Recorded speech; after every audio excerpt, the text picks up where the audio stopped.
I'm Thomas, a survivor of childhood eye cancer. This is Marlette, super producer Molly Mall. We're parents of a retinoblastoma survivor, and we're raising funds and awareness for World Eye Cancer Hope. I'm doing 100 push-ups per day. We're asking you to donate 1 penny per push-up. This is pennypushups.org. Penny Push-Ups 2015, Day 12. My name is Brian Glick. Part 2. Brian, with a strong desire to play football in middle school, was forced to make a decision. One that demonstrates how making adaptations can eventually reveal opportunities. I was standing in line for the day to get my helmet and pads, to start contact.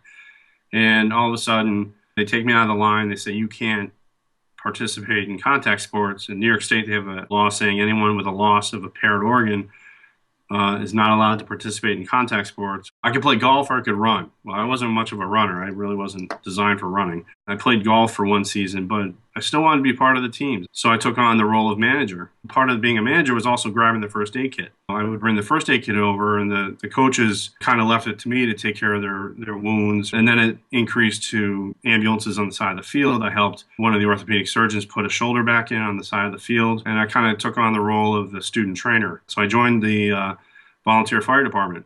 They tried to use the you don't have two eyes thing, but I said, nah, don't start this nonsense. I was driving at the time. Said, there's nothing here that prevents me from being a firefighter. He later pursued multiple certificates and degrees. I got CPR, then I got first aid, and I got my EMT when I went to college, going to emergency scenes at college and in the fire department. And I remember my first CPR call just by being on the football team and having a first aid kit next to me fostered where I am today. When I graduated from SUNY Cortland in 1993, I did an internship with the New York State Department of Health in the Emergency Medical Service Bureau. I graduated physician assistant school in 96, whereby I worked in the emergency room. And that's where I worked for since 96, so it's almost 20 years. But now I've I got my master's degree in 2014, and now I'm a faculty member at the Albany Medical College in the PA program, teaching the new generation of PAs.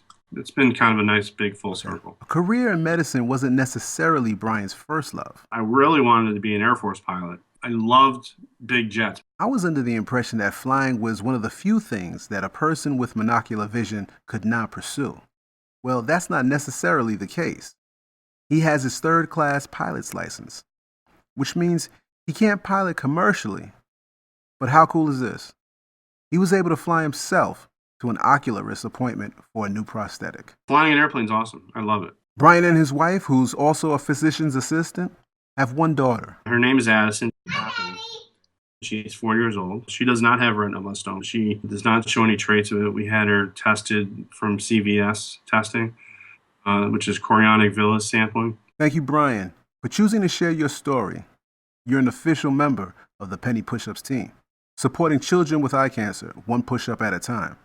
If you've been impacted by retinoblastoma and want to share your story, email me at thomas@weseehope.org. That's WECHOPE.org.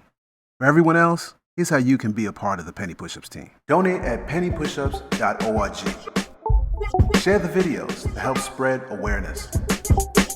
Visit weseehope.org When September for more comes information. around, there's one place to be. pennypushups.org.